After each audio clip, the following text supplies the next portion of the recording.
Hi, I'm Instructable's user Mongpuvian, and I'm here today to show you how to make your own chocolate in your own kitchen from scratch. Alright, to start off on the equipment side, what you're going to need is all laid out over here. You'll need a small food processor or spice grinder. I have a blade grinder, not a burr grinder. Cocoa will clog up a burr grinder very easily. You'll want a kitchen scale, a molcajete, which is a Mexican traditional implement used for making chocolate, or a traditional mortar and pestle, a small pan for roasting, a bowl of some kind, and over here you can see if you want to temper the chocolate yourself, you're also going to need a marble slab. Just a small one will do, but that's an optional step and you can skip it if you want. For the ingredients, it's much simpler. You'll need cocoa beans, preferably ones that are unroasted, and sugar. And if you wish, you can add spices or other flavorings to the chocolate when you make it. So here I've laid out some cinnamon and some nutmeg, so little fresh nutmegs here, and some coriander. But since you're making your own chocolate from scratch, pretty much the sky's the limit as far as what you can put in there. I've heard that cardamom is pretty good. You can add in bacon bits, really just anything that you might want. Okay, so for the first step, preheat your oven to 400 degrees. While that's preheating, you want to measure out your cocoa beans. So we can use the term measure a little bit loosely here, because you only need to really measure out enough cocoa beans to fit in a uniform layer in your pan. But I like to measure it because I'm a scientist in my day job and it's just a hard habit to break. So I find that batches of about 100 to 115 grams usually fit pretty well in my tiny little spice grinder. So here we have 117 grams of cocoa beans, so we can just move the scale and transfer these to our roasting pan. You just want to make sure that these fit in a nice even layer of one cocoa bean thick in your pan. Once the oven is hot, open it up and put in your cocoa beans. So we're going to do a two-stage roast for these beans. The first stage is going to be a short amount of time at a higher temperature, and what this will do is it'll help encourage the inside of the bean, the nib part, to separate from the outer shell. This will make the next step, winnowing the husks away from the beans, much easier if we do it properly. We can't let the whole roast happen at a higher temperature like that because cocoa beans are much more delicate than coffee beans, for instance. So if we let it go at 425 for 20 minutes, the beans would end up unpalatably dark and burnt tasting. So first step, high temperature to separate the shells. Second step, a lower temperature to develop the chocolatey flavors.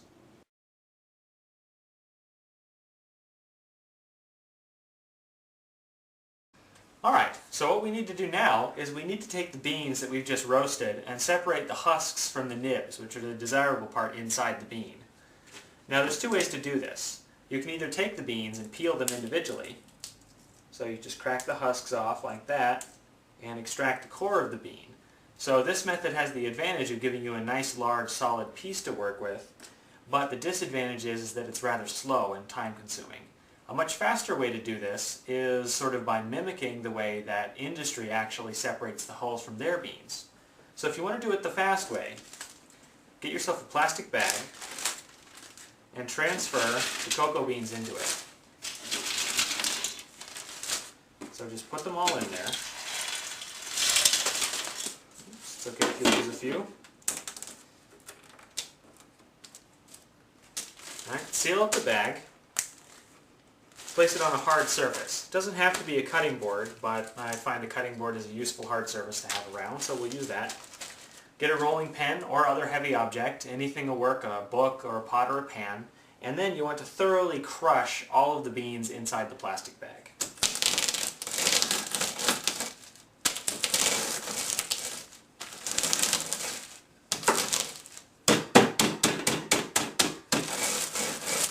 So you really just want to make sure that you've broken apart every single bean that's in the bag. If you find a couple stragglers, just get them with the end of the rolling pin.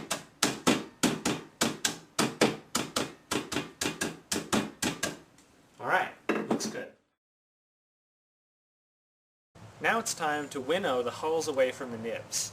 Industrially, this is done by blowing air over the nibs and the hulls, which separates the hulls out because they're lighter. At home you can do this with a bowl. Here I've got my bowl with my nibs and my hulls. this hand I've got a hairdryer with which to blow some air on this. You'll also notice that, first off, I'm outside now. This creates a colossal mess, so you do not want to do this indoors. And I would also recommend a pair of safety goggles.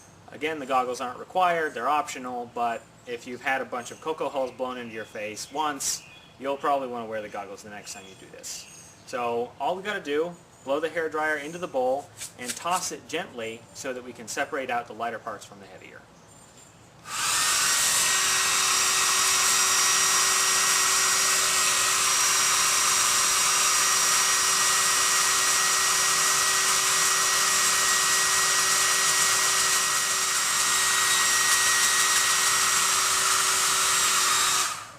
Alright, and when you're no longer just blowing stuff out of the bowl, you're just about done. So now we can move back inside. Now we're ready to make chocolate. Take your winnowed nibs and a little bit of sugar and your food processor all together.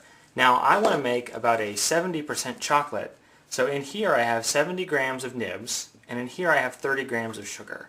First off, put the sugar in the food processor and process it until it is super fine.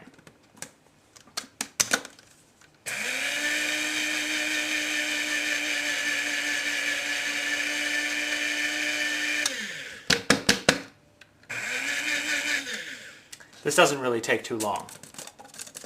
Next, put the nibs in on top of that.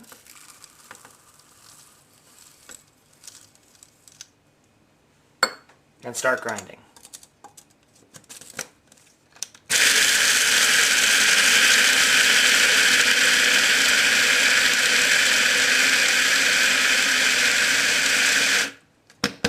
So at first, you'll create this mixture that kind of has the texture and consistency of coffee grounds.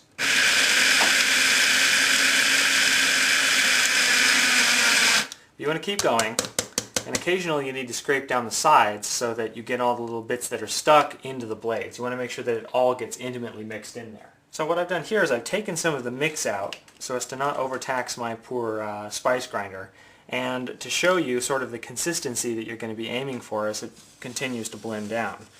So you can see it's moved from something like coffee grounds to almost rich, like mud substance. So this is where you really need to start scraping down the bottom to get out the stuff that's stuck underneath the blades. When you do, you'll see that it's starting to appear wet and liquidy. This is the cocoa butter that's starting to squeeze out of the grounds. So we can just continue to grind this a little more until it starts to get more fluid.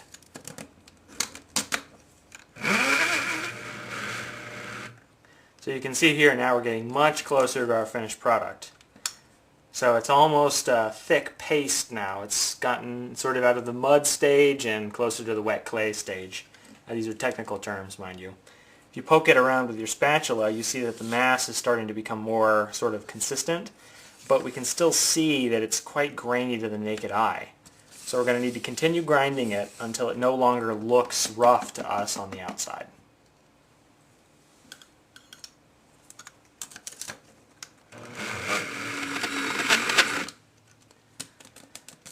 So you'll notice now how the chocolate is almost smooth. There's still some graininess to it, but it is clearly liquid. So at this point, my poor, cheap spice grinder seems to be conking out, and it's not really refining it anymore because it's too thick. So if that's the case, or you just want to thin the chocolate down a little bit so that you have a thinner, more easy to work with product, you can do this by adding a little bit of cocoa butter. This is an optional step. Not everyone likes to add cocoa butter to their chocolate, but if you do, you can find cocoa butter as a solid just at health food stores and the like, and you can just spoon a little bit into the warm chocolate. It'll melt in and it'll thin it up quite nicely. So in general, you don't want to add more than about 10 or 15% of the total weight of your chocolate in cocoa butter, but a little bit won't hurt.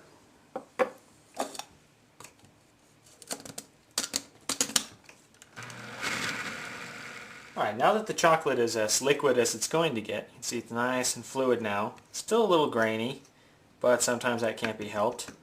We're ready to do the next step, which is to conch it.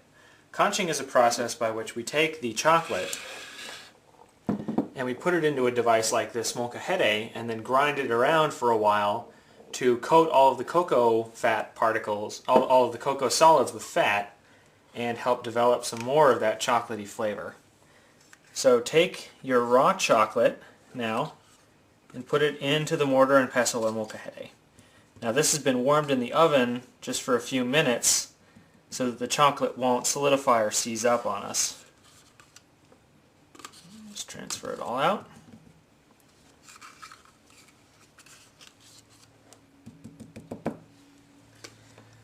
Okay, and now what you do is simple enough. Just use the molcajete or mortar and pestle as it was intended and grind the chocolate around. Just do this until your arm gets tired. The more, the better, but even a little bit will help.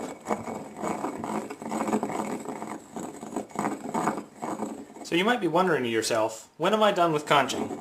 And the best answer is, you're done when you're done. The purpose of this is to drive out a lot of the volatile, sort of harsh chemicals that give chocolate off flavors. So the best way to find out is just to taste your chocolate and to see if you like it.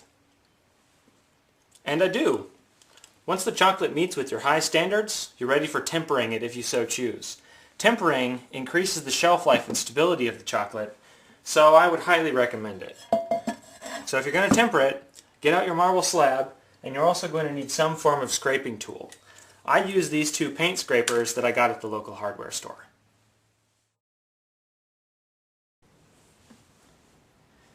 Tempering when done by this method is called tabling. Now the option that you see most often on the internet and even on Instructables is seeding. So if you wish to avoid the mess and the hassle that's associated with tabling the chocolate, you can also temper it by seeding, in which case you take a small amount of seeded tempered chocolate, melt it, and then mix it in with your batch. But since we're trying to make this from scratch, it seems like a shame to contaminate it with commercial chocolate. If you want to, you can also leave it untempered. That'll change the mouthfeel and the flavor a little bit, but it'll still be tasty chocolate. So at this point, if you didn't want to temper it, you could just pour it into some shells or molds and save it as is. Alright, to table the chocolate, if we had a large batch, you'd want to do a little bit on the table and then return it to the main batch after it's been seeded. But since we have such a small amount, we can just do it, the whole batch, on this marble slab here. So what you want to do is just pour it out on the slab and continually agitate it with the scrapers to stop large chunks from forming. Now the type of seed crystal that you need to form here is created by agitation. So you don't need to worry too much about the chocolate forming other types of crystals if you just keep it moving while it's on the table. Eventually it'll start to thicken up and crystallize, and then that's when you're going to be done. Alright, so you can see now here that the chocolate is solidified quite a bit. You might be thinking to yourself, what if this doesn't work? What if the chocolate goes out of temper? Is this fixable? Of course it's fixable. Tempering is a reversible process. So worst case scenario, the chocolate isn't tempered properly, it blooms upon storage, and then you just have to remelt it and temper it again. If it is out of temper, just make sure that when you do go to retemper it, you heat the whole batch up to at least 122 degrees Fahrenheit, which is the temperature at which all forms of cocoa butter crystals melt. So once it starts to thicken, you can check to see if it's in temper. There's a couple ways to do this. One is to put the chocolate on your lip. Cocoa butter actually cools as it solidifies, so sometimes you can feel the temperature difference. Another way is to put a small amount of chocolate on a knife. This works, of course, if the chocolate is thinner, and draw your finger through it rapidly. Now, if it leaves a clear spot like that, then it's more likely that the chocolate is properly in temper. So now, we can either move this into molds, or let it solidify on the slab as is, and then break it up when we want to eat it. So I'm just going to leave this on the slab, let it solidify, and we can come back in a few minutes and see if it blooms at all to verify that it is actually in temper. So now, after letting the chocolate sit for a few minutes, you can see here it breaks up into nice even chunks, and there's no sign of white streaks, which would indicate fat bloom, which would indicate that the chocolate's out of temper. So now that it's done, feel free to break off a piece and enjoy.